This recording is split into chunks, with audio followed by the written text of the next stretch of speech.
नमस्कार विद्यार्थी मित्रांनो, ज्ञानदीप अकॅडमीच्या पॉलिटी सिम्प्लिफाईड सिरीज मध्ये तुम्हा सर्वांचं मनापासून स्वागत आहे। सध्या आपण आपल्या इंडियन पॉलिटी मधली कलम शिकत आहोत, अनुच्छेद शिकत आहोत। त्यातील पुढचं महत्त्वाचं कलम आहे आर्टिकल 12, कलम 12। यामध्ये राज्य या शब्दाची व्याख्या दिलेली आहे। आता इथं पक्क काय लक्षात घ्या, पहिली महत्त्वाची गोष्ट, जेव्हा या ठिकाणी आपण राज्य या शब्दाचा उच्चार करतो तर याचा अर्थ कोणत्याही पद्धतीने महाराष्ट्र, गोवा, गुजरात, कर्नाटक, उत्तर प्रदेश असा अर्थ होत नाही।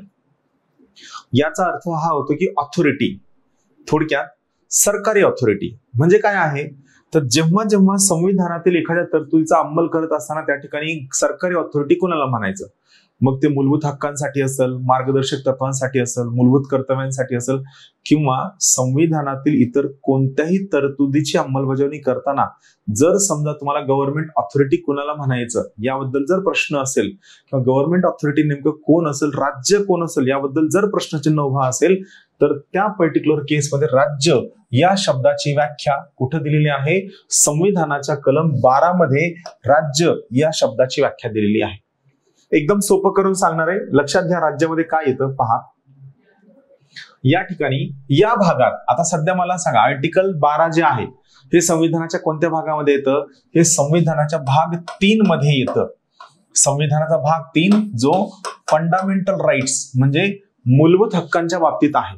संविधानाचा भाग 3 फंडामेंटल राईट्स बद्दल आहे। यामध्ये आर्टिकल 12 म्हणजे राज्य, ज्याला आपण इंग्लिशमध्ये स्टेट असं म्हणतो, त्याची व्याख्या केलेली आहे।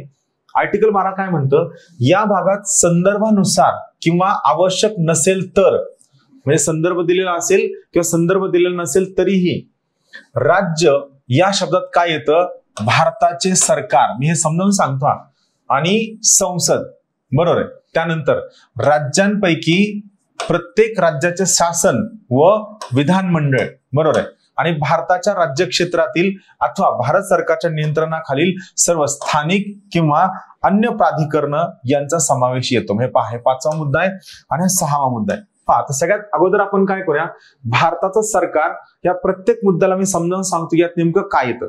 ज्यावेळी आपण भारताचं सरकार किंवा भारताचं शासन म्हणतो, यात कोण येतं, यामध्ये येतं राष्ट्रपती, त्यानंतर प्रधानमंत्री, त्यानंतर मंत्रिमंडळ। आर्टिकल 12च्या डेफिनेशन मध्ये राष्ट्रपती, प्रधानमंत्री, मंत्रिमंडळ सुद्धा येतात। मग संसदेमध्ये कोण येतं, तर संसदेमध्ये कोण येतं, लोकसभा प्लस राज्यसभा हे संसदेमध्ये येतात। मग राज्याचं शासन जर विचार केला तर यात कोण येतो, राज्यपाल प्लस मुख्यमंत्री प्लस मंत्रिमंडळ, आणि विधानमंडळात कोण येतं, विधानसभा प्लस विधान परिषद। मग भारताच्या राज्य क्षेत्रातील अथवा भारत सरकारच्या नियंत्रणाखालील सगळ्या स्थानिक म्हणलं की काय येतं, तर 73वी घटना दुरुस्ती आणि 74वी घटना दुरुस्ती, लक्षात घ्या, 73वी घटना दुरुस्ती आणि 74व्या घटना दुरुस्तीद्वारे स्थापन झालेल्या सगळ्याच्या सगळ्या स्थानिक स्वराज्य संस्था ज्यांना 73 आणि 74व्या घटना दुरुस्तीद्वारे संविधानिक दर्जा मिळालेला आहे, या सगळ्याच्या सगळ्या 73 आणि 74व्या घटना दुरुस्ती मार्फत स्थापन झालेल्या स्थानिक स्वराज्य संस्था हा या पर्टिक्युलर ठिकाणी कशाचा भाग आहे, राज्याचा भाग आहे। म्हणजे 73व्या घटना दुरुस्तीमध्ये स्थापन झालेल्या ग्रामीण स्थानिक स्वराज्य संस्था, ज्यामध्ये ग्रामसभा, ग्रामपंचायत, पंचायत समिती, जिल्हा परिषद येतं। शहरीमध्ये कोण येतं, नगर परिषद, नगरपालिका, महानगरपालिका, कटक मंडळ, नगरपंचायत, हे सगळं येतं। आता या ठिकाणी आणखी एक शब्द प्राधिकरण, प्राधिकरण म्हणजे काय, वेगवेगळ्या ऑथॉरिटी।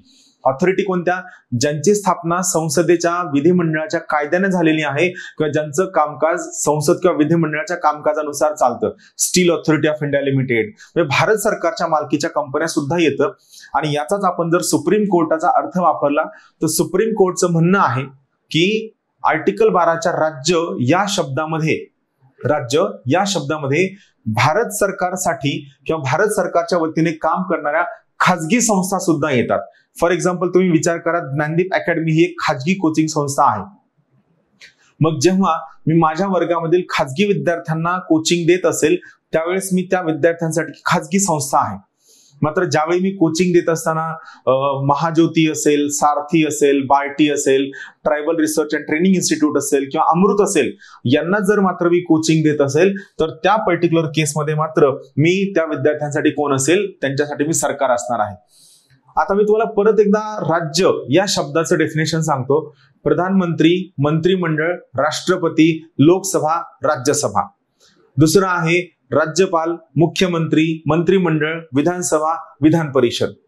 त्यानंतर यामध्ये येतं ग्रामसभा, ग्रामपंचायत, पंचायत समिती, जिल्हा परिषद, नगरपंचायत, नगरपालिका, नगर परिषद, महानगरपालिका, कटक मंडळ, सरकारच्या मालकीच्या सगळ्या कंपन्या आणि यासोबतच सगळ्या महत्वाच्या संस्था ज्या सरकारच्या वतीने किंवा सरकारसाठी काम करतात त्या सुद्धा राज्य या डेफिनेशन मध्ये येतात. मग सगळ्यात मेन प्रश्न हा आहे की राज्यामध्ये अशी कोणती संस्था आहे जी महत्वाच्या यामध्ये येत नाही? तर लक्षात घ्या, आर्टिकल 12च्या डेफिनेशन मध्ये न्यायपालिका येत नाही. पक्क लक्षात घ्या.